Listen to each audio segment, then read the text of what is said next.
with a statement from Coach Barnes, and we'll get into some questions.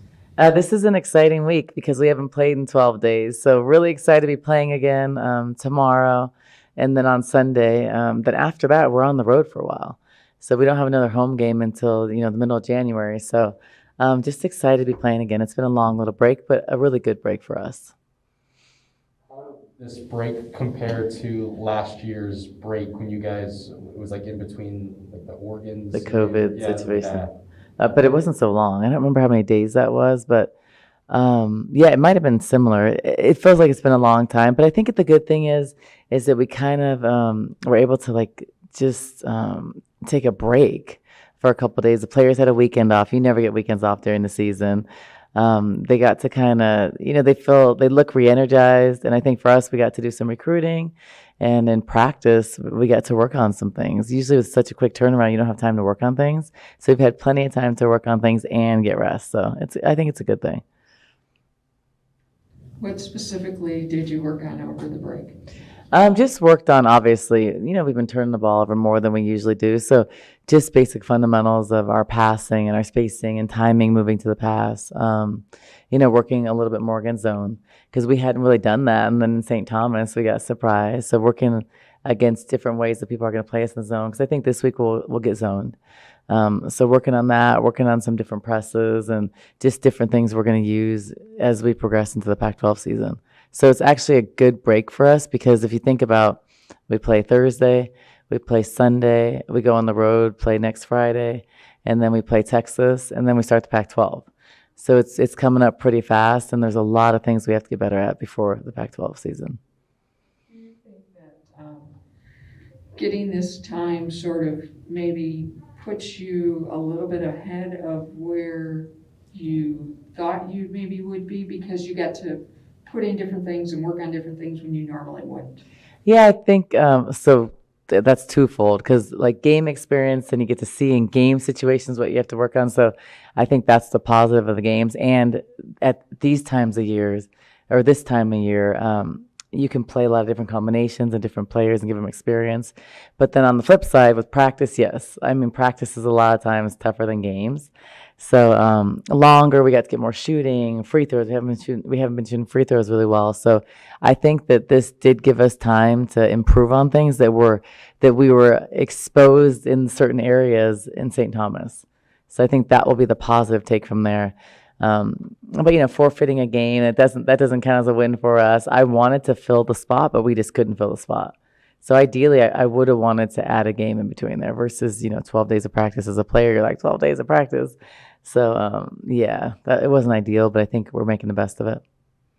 is there a player a lot of people are contributing, but is there a player that you think we haven't seen what they're fully capable of yet among kind of the newcomers this year? Yeah, I think one player you haven't seen what they're capable of yet is Araya. I think she showed glimpses, but I think that she can even be more dominant. You haven't seen the best of Koi. Koi's just getting into a rhythm, and she's improving in some areas she needs to improve in. And you won't see the best of Koi probably for like another month or so because she's still getting better. But I think you haven't seen her best performance, and she hasn't played her best. And then I think Gisela and Nettie. I think they're young. You guys don't really know what to expect with them. We've seen glimpses of it because they're playing behind experienced, really good people. But I think they're just continuing to get better and show it in practice. So I think you guys will be surprised with how they perform. Of the Pac-12 do you watch during non-conference season before you're preparing for that? Not a lot, just like some big games where I go on Synergy and watch some things. Not like every game by any means, because I'm really focusing on every team we're playing, because I think that's what happens this time of year. Like I'm not going to go and look forward to Texas when we have good teams here. We play a good game Thursday, and everybody's getting upset all around the country. So I honestly don't really look ahead. I'm not thinking about UCLA right now or USC. That's our Pac-12 opener because I feel like I'm not good at that. Like I'm not good looking way ahead like that. I'm better in the moment. I do have a big picture plan, but I'm better at in the moment focusing and then next one. And I think that's how our team operates because when you overlook opponents, you get beat. And that's why upsets happen. So I don't want that to happen. So I'm focused all on Thursday. Tomorrow, is that tomorrow? Yeah, that's tomorrow. I don't even know what day it is. Yeah. I think you got to take every team because we're playing two good teams. And a lot of times when you play teams in a non-conference, they're different. It's sometimes easier to play a better conference team. It's easier than a non-conference different style of play. So like we're going to play, I'd say North Dakota likes to shoot a lot and shoots a lot of threes. Well, they're playing basically four guards, and there's some stuff that they do at mid majors that you don't really see in the Pac-12, like a lot of post-to-post screens on balls. Like post don't usually guard that, or post players coming off of flares. Usually post players set them for guards, so that's different, and that's they play a little bit slower than we do. So those are hard teams to play. And then we're playing, Bradbury's a really good coach, playing New Mexico this weekend. They run and gun, they shoot.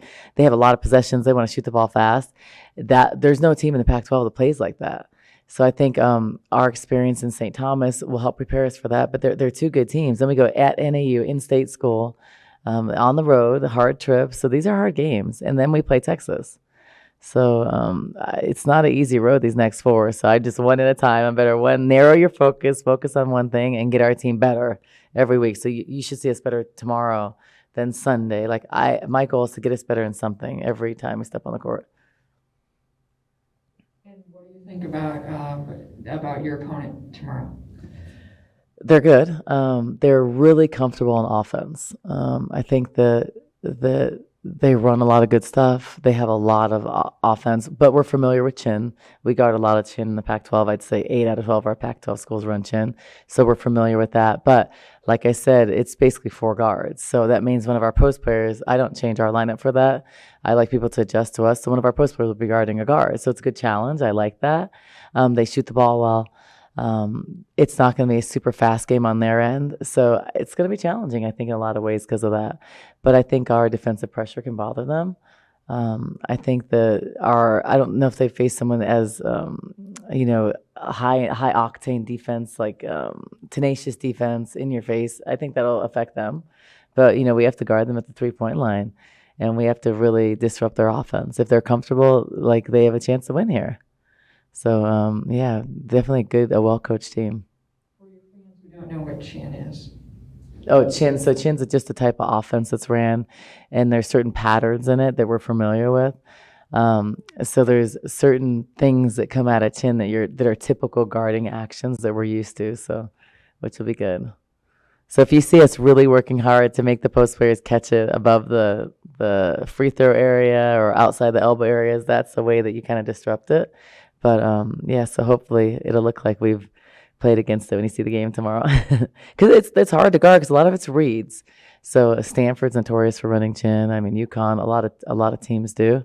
But there's a lot of reads out of it. So you can't cheat things because then you get paid for. So I do anticipate tomorrow, because of our type of defense, they're going to do a lot of back cuts. They're going to try to really penetrate downhill and hit to shooters. I think run post off different actions because we're not used to that. We're going to have to guard that. So that's a pretty good challenge for these next two games for us. Any more questions for Coach Barnes? No. Thank you. Thanks, Everybody, guys. thank you, Coach. And then go ahead and jump into some questions for Bendy. PJ, if you'd like to get us kicked off. Sure. What's it like the last couple of weeks not playing a game? It's different. I mean, we just had to go back to just practicing and doing the things that we did in the preseason.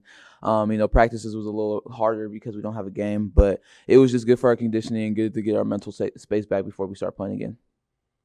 What kind of things did you personally work on? I got in a little shooting slump when I was in the Virgin Islands, so I just worked on my shot, and just trying to, get back into my rhythm again. About the rest of the team that you can have an off night, but then everybody else can kind of chip in and you guys can still come out with a win?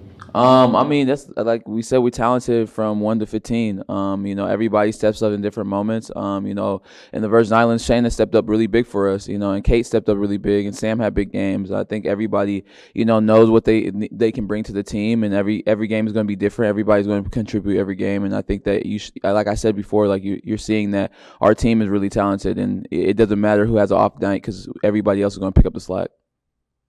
When you look across the board at your returnees, everyone has started out this season and they've taken a real jump in stats and everything else. And what do you think is sort of accounting for that? I mean, I think everybody went home and knew the mindset was just to get better. We gotta get better by ourselves personally, and then we give to the team after that. So I think that everybody just went home and got better. And everybody took that leap, knowing that we're gonna have to score the ball more. Have other people score the ball, and I think everybody just took that leap in the summer and realized that we needed to step up and our roles were gonna be different. And I think everybody's just coming into the roles. You have to have a go-to scorer to get the most out of a season. No, I mean you see everybody. There's a different leading scorer on our team every single game, and I think that's what is best about our team. I think that there's a lot of teams that we only focus on one player, stopping that one player. But with our team, we have from, like I said, 1 to 15 can score in double figures in any given night. So I think that's what is special about our team. Among the newcomers on this year's roster, do you think we've yet to see their full potential?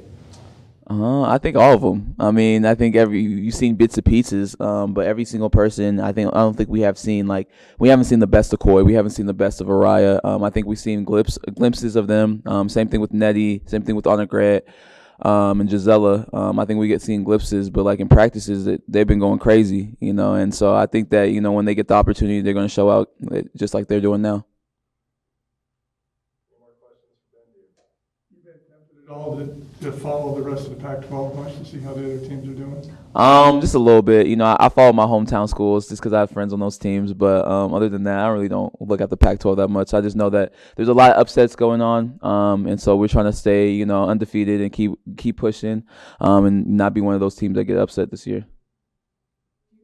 There's any extra pressure for you because of that, or is it more what you normally would put internal pressure on yourself? I think that's just internal. We know that we're the hunted now instead of the hunters. So we just understand that every game matters, and we have to come out with the intensity every single game. Because on any given night, it could be somebody else's night and not be ours. So we're just trying to stay ready and just keep competing and keep moving up. Thank you, guys.